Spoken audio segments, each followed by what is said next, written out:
Thank you. Thank you for being a friend. Friend. Travel down the road and back again. Your heart is true and the fan. I don't know the words. Thank you for being a friend. Wait, somebody called if you knew a heartache, it wouldn't sing. Wait, and you would see the only better thing with me, and the call to text would say, thank you for being a friend. Man.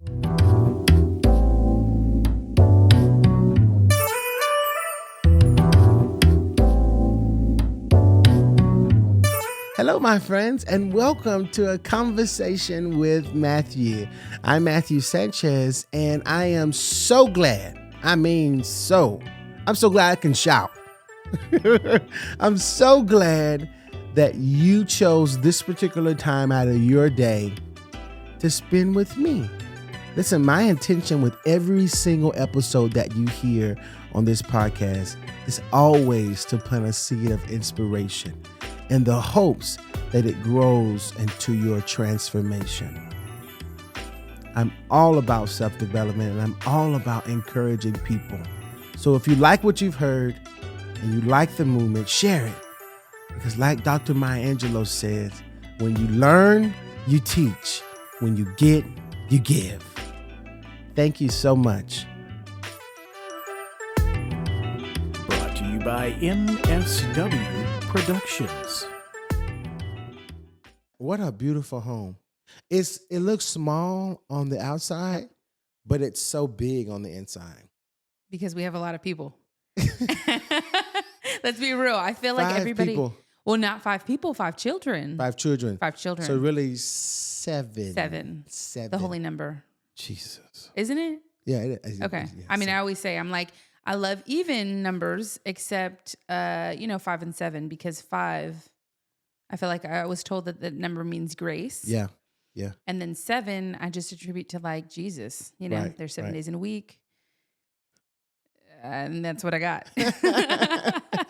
Well, listen, this is really good. I'm so glad that you've joined me for this episode. Well, it's not like we have a title for the episode yet. We'll have one. but like Evelyn, how do people normally pronounce your name? Evelyn. Evelyn. Do they ever call you anything else? Mom. Oh. Because people call me Matthews instead of Matthew. Really? No, and then my kids call you Mateo. Yeah. I love your children, by the way. They love you as well. Yeah. And I think there's one in particular that absolutely just like, he just comes up to you and he hugs you. Yeah. And he's in awe of you. I love that. I really think that children at that age show a great representation of who their parents are. Oh. Really, because they have soaking up everything, the good and the bad that they've learned right at a certain age, and then you get to see So how old is Poppy? He just turned 8. So remember, all of my kids are summer babies, and God had he had a great sense of humor. All of my kids are 2 years and 2 weeks to the due dates. Really? Yeah, and mathematically, because I love numbers, right? So I'm like, and that's how I feel like I feel like God talks to me in a sense. Right. It's finding the patterns and the way of oh wait, it just so happens, and I don't believe that coincidence happened. I think that God orchestrates all of that, right? Well, and so for him. He's actually my number 7, right? He was born in July, and he's the only one. So I'll give you more into this, but his name is not Poppy, but everybody does call him Poppy, and everybody's like, my name is Kai. Yeah, right. Which means ocean. Right. And so he was the only one that was actually born on his due date. All of them. Really? Born on his due date, yes. And so going back, all of them were born 2 years, 2 weeks to the day. And everybody says, "Oh, you must be really fertile." And I remember there was a season where I thought we'd never have kids. And then it was actually here. My husband was stationed here at what used to be called Fort Benning is now Fort Moore. How long you guys been at Fort Moore? Well, that's a tricky question. So this time around, we've been here for 2 years. Okay. And your husband he serves in what department? What does he do? He is an infantry ranger. Who? Huh. Who? Yeah, he jumps out of. He used to until it hurt him, but He don't jump no more. He don't jump anymore. It messed up his knees, and I think, Oh, yeah, man. I know. Really? Like 70-year-old knee. Yeah. Really? Yeah. I'm like, she's open. I'm an open book. We all know this. Yeah. It's okay. But anyway, so what I'm saying was that Poppy Yes. is such a great representation of how you guys have raised all of your children. Just how loving he is, how caring he is. I've seen him in action with other children. Really? Yeah, he's really, really loving and very respectful. And I mean, you don't have to meet all of your children to see how great of a job you guys are doing. You just meet one, and you can tell. That means a lot to me. Really. Yeah. Even with your girls, they're very respectful, right? Now that baby boy, I don't know him like that. Bub. Oh, he's because I never interact with him. Yeah. But it's Poppy that's my guy. Yeah. And you know what's funny? Papi. Yeah. So he was actually, I was pregnant with him. My husband actually came. We were stationed in North Carolina at the time. My husband is in 82nd. Okay. And that's known as the All-American, right? Okay. And so I found out on my birthday that I was going to have a boy. And I was just so excited. And it was just me and the girls. We just moved there. My husband left. And I was very isolated. And I just dove right into the church that we were there. I'm really close to. And I'd be there Wednesdays. And I'd be there Saturdays. And I'd be there Sundays and Fridays. And I mean, any day that I could, really. And so I remember listening to worship. And I was like, when you just feel. And I just started crying. And I got baptized while I was pregnant with him. Yep. I don't know what it's really a spirit. It's a Absolutely. spirit inside of your children, like that you guys have placed, like and I feel obviously God gave it to you to give to them, but like absolutely, they're just really even if they never open their mouths, they're so loving. Really, I mean, like I'm not like trying to give you full affirmation, but this is really true though. Like this is and I felt like I went to women's conference and I actually felt. There was some stuff that was going on. Yeah. And I just felt like attacked in a sense, like, and you're the mother of these kids. But it was like, and then I just like, I felt the Holy Spirit say, no, I entrusted to you these children. I gave them to you to continue to, use them because they are, I guess, like my legacy, right? Like they are going to carry on. And that was my only want. That was really the biggest thing for me, is for my kids to be loving, to never be judgmental, right? Because in a world where it's to make everybody and defend those that are less, if you can be the one friend and to love somebody and to advocate and to speak up and say something. Yeah. Who taught you that? Nobody. Really? Yeah. What was your childhood like? Oh, that was interesting. Yeah, my mom worked. So I felt like I spent a lot of time by myself. And I remember, do you remember having like back when, I don't know if you're old enough for this, but back when, a parent would come in and you're like, oh man, this parent's going to come in. This is going to be fun, Yeah. And so I wanted to be that kind of a mom, and because so you never had that? My mom was busy working. So she was providing for us, and I feel like we've, thank God, right? How many of you were? They had kids prior to the marriage coming in, and then 18 years later, I had another sister that passed away. So another crazy story is like my mom could only have kids every 6 years. So we're all multiple of 6. So me and my brother are 6 years apart. Wow. And then me and my sister that passed, we are 6 years apart. And then me and my sister that she's living, we're 18 years apart. Right. Yeah. Okay. So how your mother always working all the time, how did that damage, or was there any damage that was made? I was grateful to have because I'm trying to figure out how you guys birthed so much wonderful children. And I feel like the story, I think it's God. God orchestrated all of it. Yeah. A lot.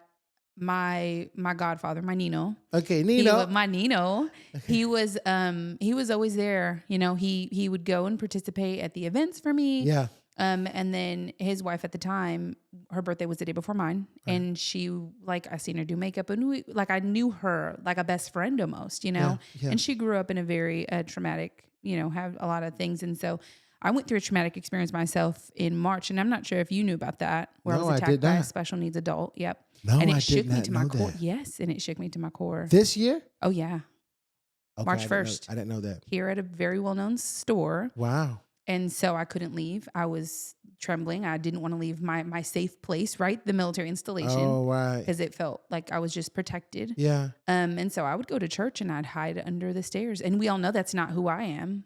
Really? Yeah. So the enemy was trying to use, and that's even more of the reason. And so the kids seen that, but I feel like there was so much more that came out from that into like mental health, right? But I feel like that helped me to mend a lot of the other relationships in general, So including your mom's. including my parents, and like just thinking, you know. Yeah. I think that there's people that choose to be in your life that don't have to be in your life. Wait a minute. Hold up. Wait a minute. What do you mean? Explain that. So my aunt at the time, Wait, say it they're no again. longer You said married. there's people Mhm. that choose to be in your life They don't have to be. that don't have to be in your Yeah. life. Like, but I'm my children's mother, right? So like, I should be in their life, Right. but a lot of the times that's not always the case, right? Like Mhm. something happens and we are not, you know, committed into that. Yeah. And so In some people's in some people's yeah. relationship. And so one of the people within our church, she mentors, and like my oldest daughter, you know, You can and say she, her name. Whoever the mentor is. Miss Kathy. Miss Kathy. Miss Kathy. Miss Kathy. So the kids actually Maggart. Maggart. Uh-huh. Mhm. Yeah, I love Yep. her. Yeah. She's amazing. Yeah. And she's also a military spouse. So she knew, you know, we live so far away from home. You know, and it's a lot to but she'll check in on my oldest. Yeah. And she'll check in, she'll take her places. She just, you know, Yeah. touches base. And Well, it's I think that's good. I think that's so. First of all, I think that's really beneficial for people to always have other people who are not so much blood related that can pour into them. That makes sense. yeah. You know what I mean? I mean, in a sense, you do that for Poppy. Well, You know what I mean? listen, I didn't know that. I didn't know that. But really, like the Rock. Yeah. Do you remember? Yes, He got you the Rock. I still got the rock. Yeah. I still got the rock, and I know. always remind him just to let him know I still got that rock you gave me.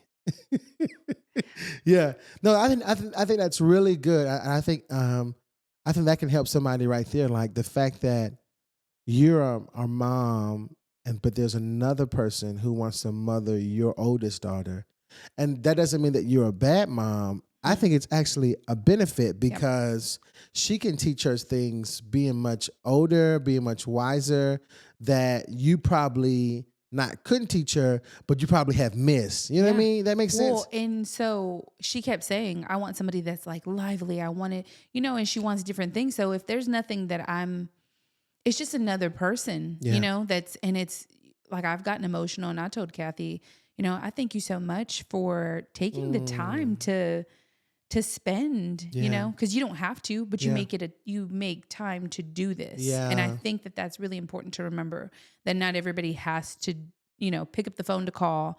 They don't have to video you, you know, like doing FaceTime or Yeah. And it's the choice. You choose to continue to pour into people and to love people and to build the relationships. Yeah. And that's how relationships grow. Yeah. Well, we need people. Absolutely. We need people in our lives. We're not to- supposed to be alone. Right. Right. And I feel like when I went through that struggle, I wanted to be isolated. Really? Yeah. And so then I was like, no, I need people.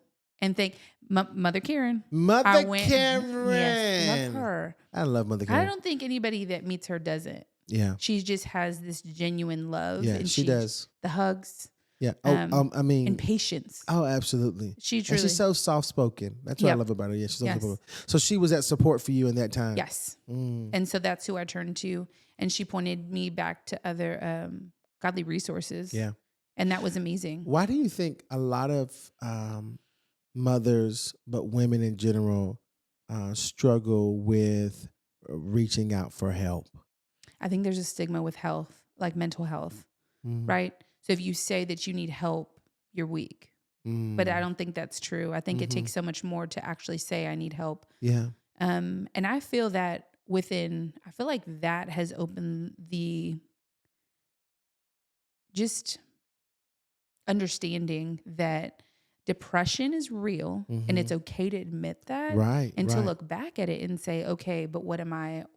Then we start filling these voids, right? We start filling these voids with other things that we shouldn't, whether it's excessive buying or saying, I'm spending time on social media. And so it's a domino effect into our kids, Yeah.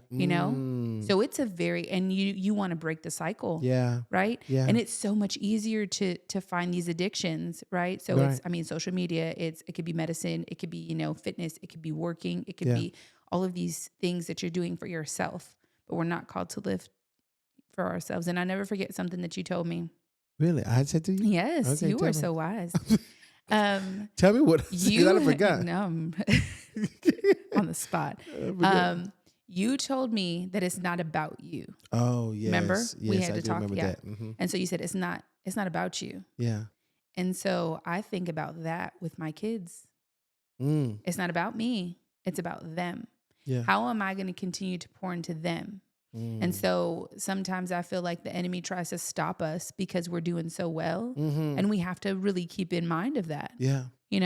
Like, okay, if I'm climbing at the top of this hill and I'm so tired and I'm so exhausted, You forget to enjoy the view. You forget to enjoy the view, but you're so close to the top. Charlotte Gimble said this on her podcast. And she said, you were so close to the top that the enemy wants to stop you from getting to the top. But what's going to come out of it? Who's going to lose that benefit from you going to the top, right?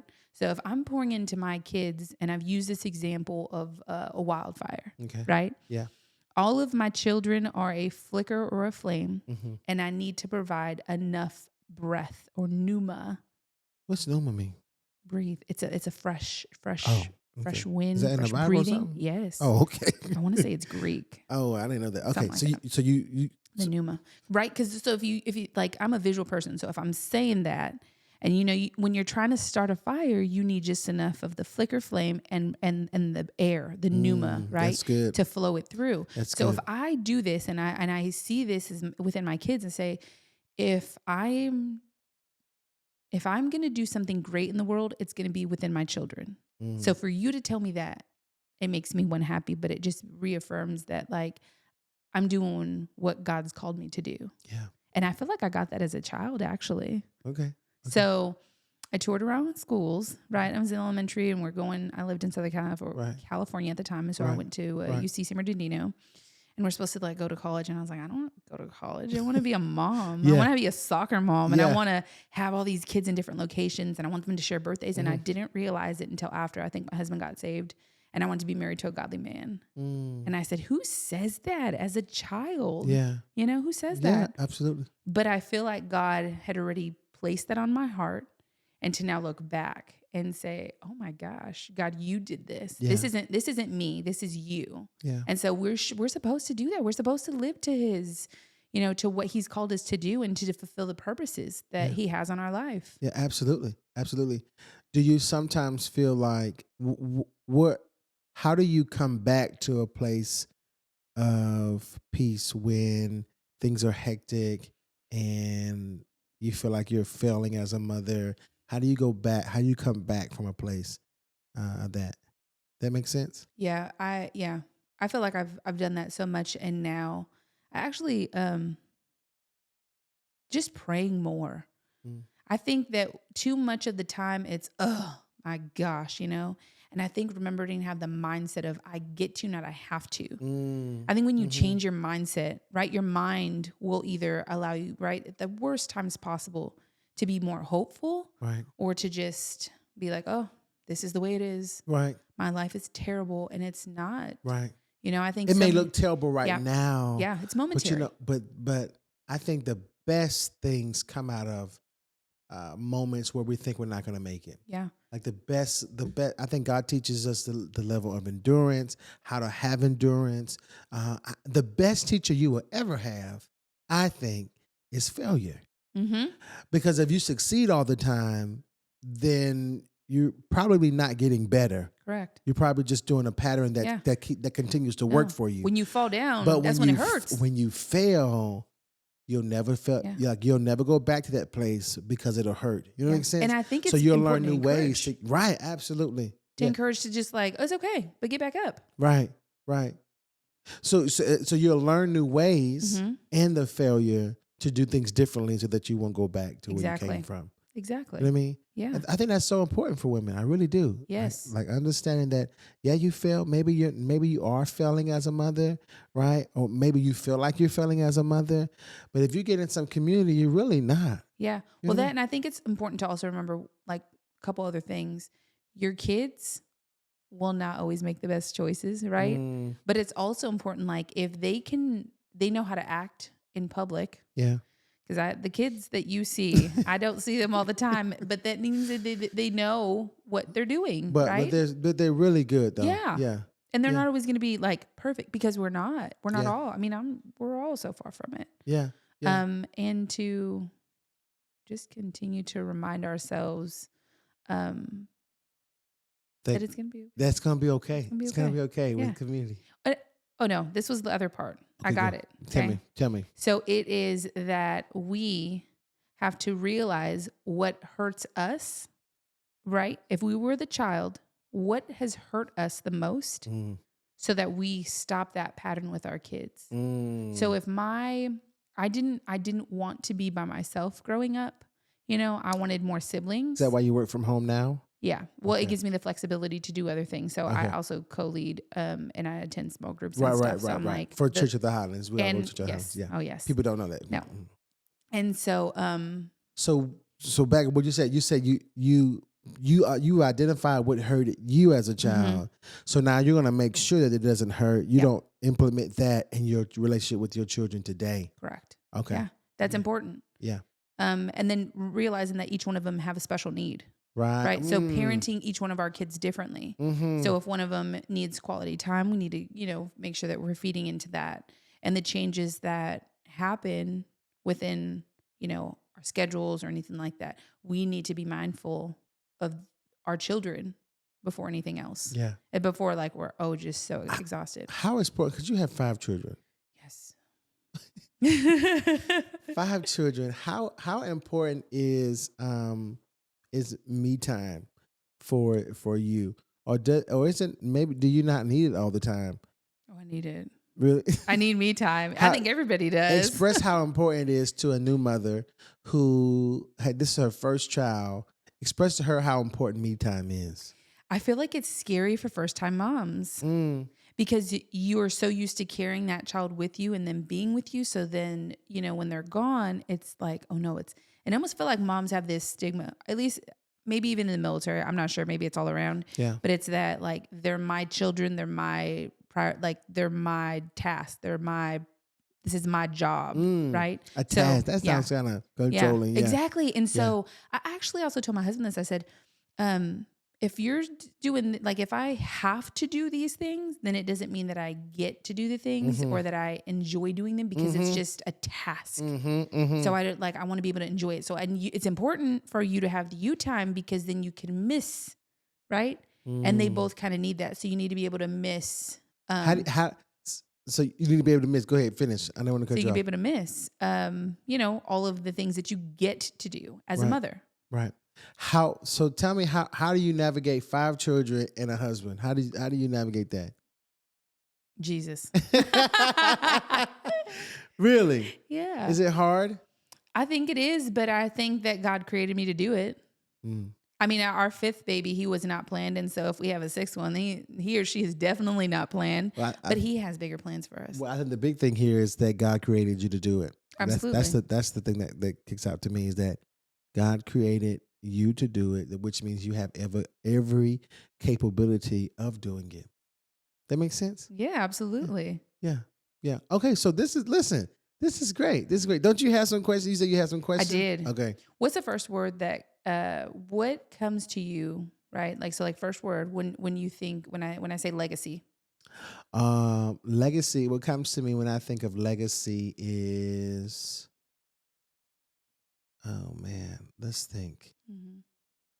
What comes to me when I think of legacy is every life, every person that's going to watch this interview or hear it, because your legacy is not what you do so much, but how many lives you touch with what you do. Mm-hmm. So To then me, that also ties into the next. What is the first thing you think of when I say the word purpose? when I think of the word purpose, I think of what am I doing? What am I doing that fills me, but also affects somebody else in a good way? Yeah. So this fills me. This work fills me. I love this work. I could do it all day, but I know that because God has called me to it, there's a purpose behind it, Mm-hmm. right? So it fills me, but there's a purpose behind why I love it so much. How did you know And that that this was purpose, it? oh man, how did I know this was it? Yeah. Because it kind of just fell on me. It wasn't something I went to school to learn. It wasn't something that, um, it wasn't something I took a course to learn or whatever. It just fell on me. And as time went on, it was, oh, I got this gift, I got this gift, I got this gift. And now God has used all of these gifts to one big gift. And that is an influencer. Right. Yeah. Um, so I started a long time ago, but like I wasn't always this talkative. I wasn't always this outgoing. Like this has just happened. You know what I mean? That makes Yeah. sense. So yeah, that's what I So think. wait, are you an introvert or an extrovert? I'm probably an extrovert introverted. Ah. Like I probably could be. I am very extroverted, but I need to be introverted sometimes to be so effective in being extroverted. That makes sense? Yes. Okay. Let's be clear. Let's let the people know, because this anybody I interview, this is never a one subject thing. You know what I mean? Like Mm-hmm. I want people to come for every interview and be like, well, I got something. I got 3 things out of this one episode. That makes Yeah. sense? Okay, It's good. just Okay, go ahead. What were you cool. about to say? Well, I had always, right? I'm always searching for prophecy. I said, who has the gift of prophecy? And I think of the song, prophecy. I don't know that song. Oh, I got to play it for you one time. Okay, tell me. Okay, so I went into our church and I went in expecting to learn and to serve, and God had other plans. Mm-hmm. And I got the gift, like somebody prophesied over me. Who And was full it? blown. It was, I don't know if I want to say names. Like, I don't feel like can we say names? Yeah. Okay. So it's a friend of ours. We'll go back to that. Okay. And so I was in awe, but I also got prayed over and I was healed. So anybody that knows me, I'm just very like all over the place and scattered. I know, and that's why I didn't send you no questions. Mm-hmm. I didn't want to send you no questions because I know that we both are that way. Yeah. It's okay And so- because there are people out there who like this too. Okay. Yes. And so We're special. yeah. A lot of people are special, but but she told so she came to me and she's just breaking these things down, and she just said, I feel as if this was huge to me. It was like, whoa. Because she didn't know who I was, and this was the first time I met this woman. And she said that it is as if you have cards placed all over the place and a storm just keeps shuffling them through. Really? And I started crying. And she said that the enemy had used that tactic to just stop me from doing what it was that I was called to do. Mm. And that was like a whoa. So she prayed over me. And So let me get this straight. Somebody at our church, she was not. So she was visiting that day. right? Because she's come before, but she hasn't. Correct. Right. We both know. I know Yeah. who she is. Yeah. She told you that she felt like there was cards all over the place. What does that mean? What do you mean? And it felt like that. So I actually have ADD or ADHD. I had, well, maybe I do. I don't know. Okay. Join the club because I got it too. But I was medicating, like I was using medicine for it. Okay. And so I felt so dependent on it. And my husband would eventually, he's tell me, man, you really shouldn't be taking it. And I think it's controlled. It's a controlled substance. So addiction does run in my family. Okay. And so I had always vowed, like, I'm never going to. And it was to the point where, like, I just felt lethargic. I felt just like zombie dead. And so after that, like, I haven't taken my medication. It's great. Right. And I feel a sense of peace. So, but what was the what was the revelation between what she told you and then what you knew? I'm trying to figure out what made you cry. Like why did They prayed over my mental health, really. Oh, okay. So Okay. after that, and they spoke in tongues, which is actually, I think a lot of times people get afraid of, oh yeah, you speak in tongues, and you're like, oh gosh, But I think it says it in the Bible, you have, like, that's the way that God communicates through you and through you. And so it was beautiful. And so I almost, and I think a lot of people would probably say, oh gosh, it's the Holy, but the Holy Ghost is real. And I think it's good to feel.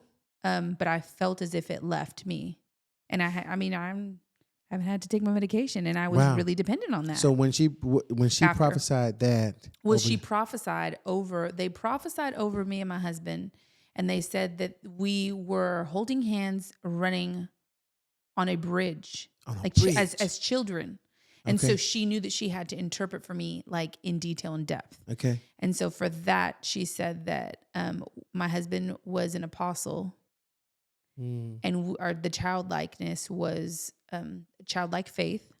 And so during women's conference, Priscilla Schreier, she actually talked about having childlike faith, because when you have a childlike faith, that means that, you don't discredit your father or your parent, right? So like, it's, if they say it's going to rain or I'm going to pick you up, you believe that. Okay. And so having that childlike faith is being obedient and knowing and having. Wow. Right? That makes me think about me. Yeah. Yeah. I mean, look at you. Those make me think about me because there's no plan B for me. Correct. This is going to work. Yes. And it's going to. Because of your faith. Yeah, it's going to be syndicated. It's going to make a lot of people feel loved and seen. I feel it.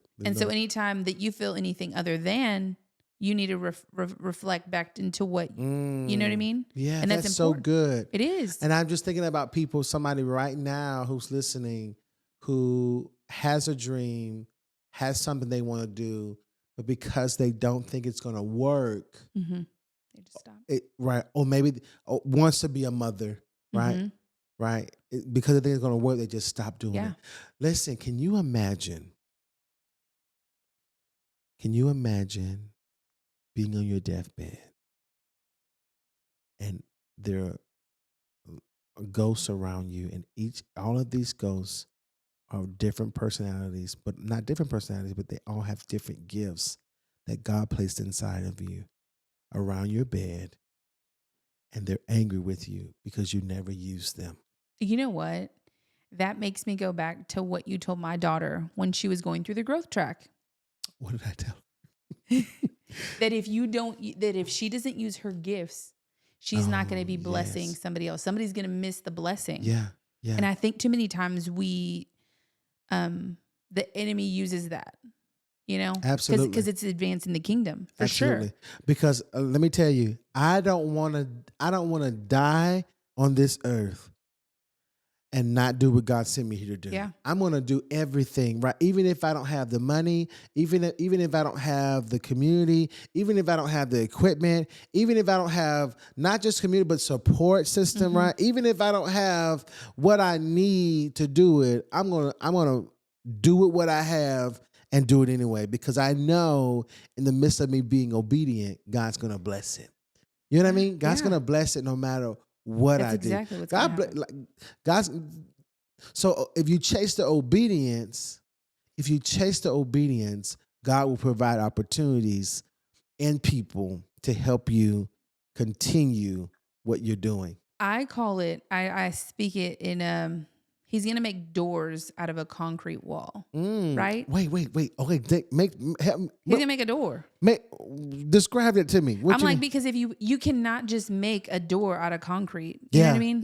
You have to put up a frame, right? Yeah, so I'm like thinking of just this simple, like, you cannot just, it doesn't happen. Nobody could just do these things, you know, but God can. Absolutely. So, and I think that's a lot of the time, that's what we fail to see. It's either black or it's white, but it's not. Right. You know, that God doesn't operate in that sense. Right. And so as much as I searched for this, I finally got it. And I feel, so they said that my husband would be an apostle, and this man was so far from God at one point, and now here he is. I mean, he is worshiping with his He got hands up. baptized 2 times. He got baptized two times. And you were Let there for people the know. second one. I was. And he felt it. Yeah. You know, and this man is now, he's co-leading Freedom. Yeah. And I feel like he's making the change, and he's leading as a servant leader to these, you know, within the military. Yeah. And I feel like that's needed, Yeah. you know, because we then also are wildfires. So it's being spread wherever we go. Yeah. And I love that. And I'm his prophetess. Is that what they said? That's what they said. Right. And so we were to do missions with ministry within missions, and we're on different assignments. And so I'm going to call her. yes. And I feel as if the enemy used us in our marriage, and she said that we had a kingdom marriage, which Really? means that like God has blessed it. And looking back now, I mean, me and my husband came from very similar backgrounds in different households. His father battled addiction as well. And so very much the same. His mother was a provider, worked a lot. And so good God. I know. Listen, I really am so confused on how you guys raised such beautiful. I mean, it had to be God. it is. Like, I don't know how else it would have been done. No. And this meant like I'm in awe of him. I mean, anytime, and I love this because anytime that I'm struggling, he is like, you know, I'm like, oh, I probably shouldn't just do it. No, you need to go to church. You need to go do this. And you need to, you know, you need to go to your small group. Yes. And he now like, he'll send me scripture. Now, thank the Lord for, you know, our family. And it's just, he's loving me in a way that I needed to be loved. And so we've been together since high school. Big. Yeah, That's it big. is because, you know, a lot of the time I feel like we're trying to always change somebody. And so I was patient in God seeing him, you know, to get saved and to now lead our home as a Christian man. And I think that that's huge. And so. Wow, that's good. Yeah. That's really good. It is amazing. Evelyn, this has been great. Really. Oh, I my prayer is that people get something out of this many conversations we've had. But it's okay. It's okay. My prayer is that maybe there's a mom listening, or maybe a mom watching who hears how you have raised your children and stuff like that. Or maybe a young person, maybe even a young girl is watching, right, who needs to hear another woman say that she can make it, even in the toughest days. The toughest ones. I do have another question. Oh, I do. okay, go ahead. Because I've heard this and it just keeps circling around. So for me, I'm a person of like consistency, right? So it just keeps kind of. Come on, tell me. What does it mean to be you? Like, just be you. What does that mean? What does that mean when people say it? Or you said that, but I've heard it before and it was the thing of this week. So what for you, what does that mean? What does it mean to be me? Yeah. Well, because somebody says, just be you. What does that mean? Oh, I got you thinking. I love this. Yes. What does it mean to be me? Me personally, or you mean like just in a person? general? Like if I'm telling you, just be you. What am I saying? Like what's? I think you're really saying when somebody says be you, I think you're really saying just be authentic, right? Like be who you are when nobody's watching. That makes sense? Yeah. Because or be who you are when be the person you're scared to be. Ooh. That makes sense? Yeah. So if somebody asked me just to be me 5 years ago, I probably would not know what that mean or what that meant. But now that I do know, what I know now is that I think God wanted me to know something then because he was preparing me for this person. That makes sense? Yeah. Because God wanted me to know that person was not who God called me to be, but this person is. Do you feel as if that we change who we are because we're afraid that we're not going to be accepted? Not only that, I think we change who we are because we don't accept that version of us. We conform to something else that's acceptable, that we think Yeah. acceptable, because I think what you think I am, Okay. right? Like if anybody, I think what you think I am. I don't think what God thinks I am or what I think I am. I think what you think I am, which is unhealthy. Yeah. Because if I'm always worrying about how you think about me and how what people think when I'm outside, then that's not. You don't want to live a life like that because that's not authentic, Mm-hmm. right? That's kind of like wearing a mask outside. That's like wearing It's changing all the time. right, and that's not healthy. No. Because whatever opportunity comes where people want you but you can't give them you. Yeah. Let's say a relationship. Let's say you're in a relationship and your significant other is struggling trying to love you. Mm-hmm. They're struggling trying to love you because who you're representing, who you're showing them that you are, is not really you. That's not you. That makes sense? Yeah. And God called us. I mean, And He God, made us different. and God, God will call people to call things out of you. Mm-hmm. Mm-hmm. I believe that. So, yeah. So, how do you be authentic? You're authentic when you are not afraid to be who you really are, right? And that may be quiet, that may be loud, that may not be loud. Yeah. You know what I mean? Yeah. So that's what I would say. That's what it made me think of when people say Yeah. who you are. Who are you? Yeah. That makes sense. It does. Okay, great. Listen, thank you for this conversation. The many conversations. Many conversations. This is probably the most conversations I've ever had in one. You're setting. welcome. Yeah, it's okay. Thank you. Thank Thank you. you. Thank No, you. Thank you. Thank you for being a friend. Friend. Travel down the road and back again. Your heart is through and the fat out of the words denied. Thank you for being a friend. Wait, somebody called if you knew a heartache, it wouldn't sing. Wait, and you would see the only difference with me, and the call attached would say, "Thank you for being a friend." Man. I got a funny story. I'm gonna tell you, and then we gotta go. Okay. I was. I don't want to. I know. I'm like, I was a home instead nurse. Love Home Instead. It's a great company for elderly people who just need assistance. So anyway, I had this guy. His name was Mr. Joe, and he was bedridden, so he couldn't get out the bed. Like it just never worked for him. Yeah. So they called me to just sit with him. All I had to do was sit with him. I didn't have to feed him or nothing. He had a catheter. He didn't have to go to the bathroom. So it was good, right? Anyway. So the last days, and this was so important that I was there because his family were not able to go into the facility because of COVID. So I was the only person, and then the coworkers that he had that was there, right? So they didn't come in to the last days of his life, which I thought was really God thing, because I feel like he waited to pass when they came. Anyway, so when he passed away, I struggled because he was actually my first client. I struggled with the idea of did I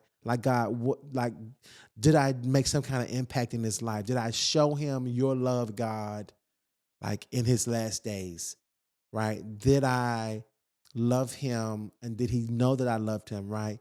Because I would tap his hand. I would read him a story every now and then. I was really into this job. I loved the people, and I remember they were rolling his body out of the home, the senior citizen home or whatever. There's only one TV that's on in the hallway. And when we walk by, as I'm having this same thought, was I good enough? Did I show him that I represent God? The song came on. Thank you for being a friend. You know what? I think that you even thinking, man, you did. Because nobody that wouldn't, right? If you didn't. I was crying. Yeah. I was crying because. And it forever changed you. It marked you. you. It did. I was crying. Even in a moment where, so I guess the lesson here is you don't always have to do something physical or buy somebody something or maybe, Just being there. right, just be present. And it's still so effective. And I think about fathers, I think about mothers. Yeah. Like sometimes you don't need to do anything. No. Just the fact that you're presently there Yeah. means everything. I'm so glad that you said that, because now it brings up like me just being there for my kids. Mm. You know, like Yeah. just showing up. Like Yeah. if you have a lunch thing in an event where Yeah. the kids, like my kid, they had a field trip to This the is so good. infantry museum. This is so good. They had a field trip to the infantry museum. Yeah. And Bobby's, Mom, are you here? Mom, I hear you. Mama, Yeah. where are you at? Because I'm Oh. gonna see you. And I said, you know what? I'm gonna go, even if it's only for an hour, because I had to work. But my husband couldn't go because he had. They They remember it. But they listen. And if they you listen enough, they Yeah. are telling you, Yeah. this means the world to me. Please don't miss it. Mm. It's those Oh, things. that can make me cry a little bit thinking about my dad not being there, stuff like that. Yes. The kids do remember. So let me see how to say this. They remember when you're not there. Oh, yeah. They remember it more than they remember probably when you were there. Yeah. But they sure enough remember when you're not there. It's the scars. And kids just want to know, do you see me? Mm-hmm. Do you hear me? And what I'm saying, it doesn't matter. You know what, though? I feel like this ties into a conditional love. Because you feel as if they're not making the effort because you're not good enough. So the condition, but I'm getting the download. right? Yeah. Keep going. So you are not good at, because you couldn't make this, because you couldn't do that, because you couldn't, whatever it was, because you missed this for me. Yeah. I'm not important enough. And that's, I think, a lot of the time Because yeah. But that's what they sense. That's what they sense when you're not there. When I told you to come, you didn't come. So for me that translate, I'm not seen, I'm not heard. And that means I'm not valuable to you. Yeah, exactly. And listen, not only that, kids they don't want the perfect version of you. No. They want the authentic version of you. Absolutely. And how you show them the authentic version of you is you show them when you're sad. You show them when you're a little bit frustrated. You show them when you're happy. You show them when you don't know what to do. And you tell them, you know what, Mom and Dad, I don't know how to do that. Maybe you need to go to Miss Kathy and ask her, really, or this Mateo. is true. Right. Really. Yes. Like, so. Or say sorry. Right. Like, hey, I should not have yelled at you that way. Right. I'm so sorry. Because I'm I just think a little sometimes, frustrated. now look, I don't have any children, but I've raised enough children or been around enough children to know something. It takes a village. Right, Yeah, right. You're part of the village. What I'm saying is, you are not raising a little child. You're raising a future human, husband, a future husband, and a future wife. Oh, that's good. When somebody said that, I'm like, that is true, and I want them to like always know Ooh, and be a Christian. Like eventually, that can right? make me cry too a little Yeah. bit. Yeah, that can make me cry too. But put it into that perspective. Yeah, My children will eventually, like, somebody's going to have to deal with them. somebody will. And they will be a parent, maybe, right? They could be a parent. And if they're not a parent, they're going to be an uncle, aunt, or something. But they're also going to be eventually married or in a relationship Wow, or working that's good. somewhere, right? So somebody's going to have to deal with them. Yeah, So love on them. Let them be good. and let them fail. And let them fail. It's okay. Let them fail. And then help them up. The best lesson I ever learned from my mother was her daughter was stray. She was not doing well. She was in a relationship she shouldn't have been in. And the best lesson I learned hearing their story, I can't go into details because I want to keep their story private, was she always told her daughter she could come back home. Yeah. Now, she had took her mom through the ringer. I mean, like she was spending her mom's money. She was lying to her mom. She was being kind of disrespectful to her mom. But no matter what, her mom always let her come back home. Yeah. And she always kept the light on for her. Where is it? With open arms. Yeah. She always kept the light on. No matter what, even if her daughter happily come in the dark, she kept her light on so she could see the house. Wow. Now, I hope people got that because I said that in a way so people could see that if we just keep our light on, even for the people who disrespect us, who dishonor us, maybe abuse us, right? And these are families, these are children, right? If we keep our light on, no matter what, they'll always come back. Because then we're being, who said this? Pastor Dino, right? The forgiveness. When you give forgiveness, it's not for you. It's not for them. It's for you. Right. It's for you. Right. And you need to. And her daughter's back home now. She's got a great job now. She's married now to a godly man now. Like, can you imagine? I mean, like, can you imagine if she didn't leave the light on? And the best thing about it, I think, was the best thing about it is that her mom never criticized her.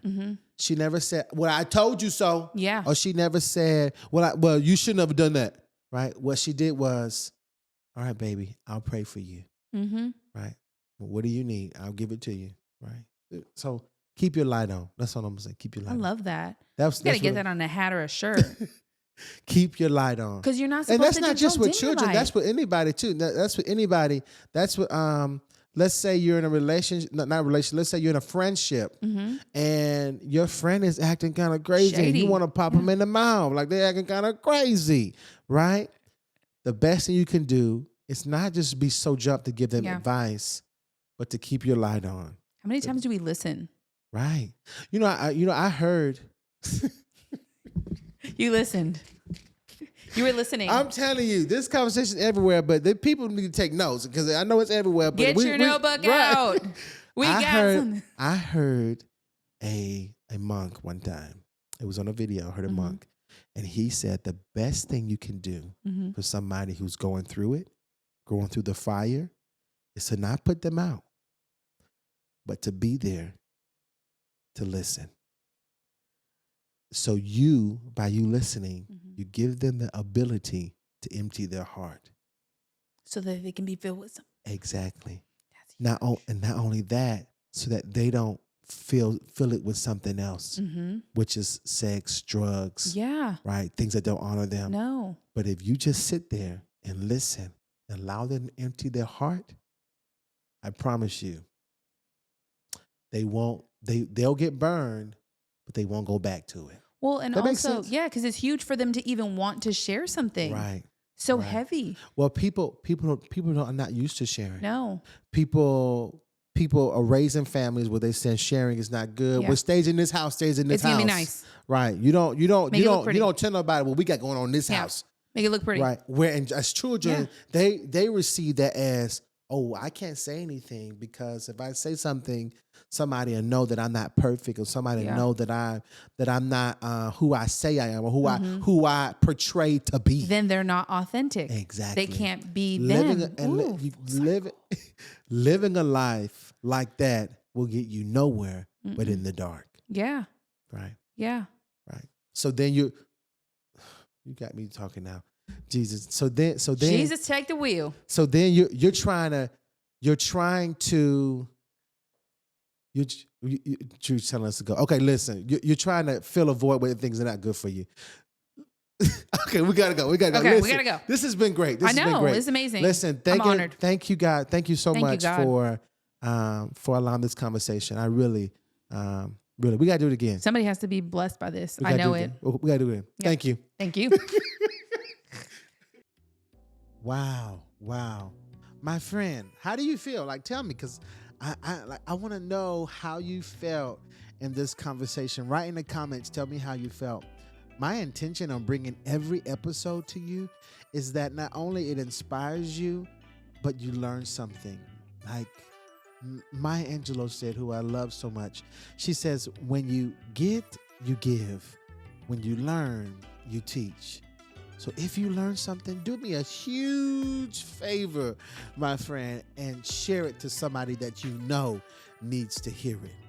I'm so glad, I really am glad that you got to join in on this conversation, and I can't wait until you hear the next one. Listen, God bless you. Stay in peace so that you won't be in broken pieces.